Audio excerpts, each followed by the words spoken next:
Dalam Kristen tidak ada hari kiamat, dan sesudah orang diselamatkan atau menerima Yesus sebagai Tuhan dan Juru Selamat, orang bebas berbuat apa saja karena sudah masuk surga. Benarkah demikian?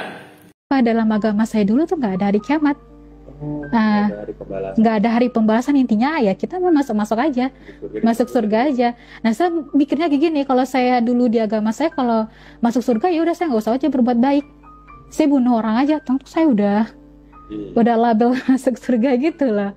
Istilah kiamat dalam kekristenan disebut dengan kedatangan Yesus yang kedua. Pada saat Yesus datang yang kedua kali ke dunia ini adalah untuk menghakimi orang yang hidup dan yang mati, di mana pada saat proses penghakiman ini akan dipisahkan orang yang menerima Yesus sebagai Tuhan dan Juru Selamat, maka mereka akan masuk ke dalam kerajaan sorga, kerajaan yang kekal, di mana di sana tidak ada lagi air mata, tidak ada lagi dosa, tidak ada lagi kematian.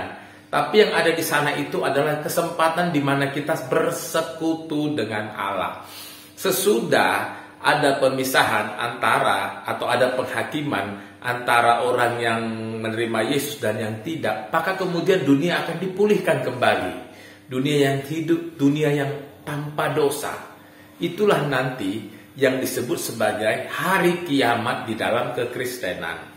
Lalu, apakah ketika seseorang sudah menerima Yesus sebagai Tuhan dan Juru Selamatnya, dia bebas berbuat apa saja, termasuk membunuh? Tentu tidak. Anggapan-anggapan seperti ini adalah anggapan-anggapan yang keliru dan tidak memahami sepenuhnya tentang iman Kristen. Dalam kekristenan, memang semua orang sudah berbuat dosa dan telah kehilangan kemuliaan Allah.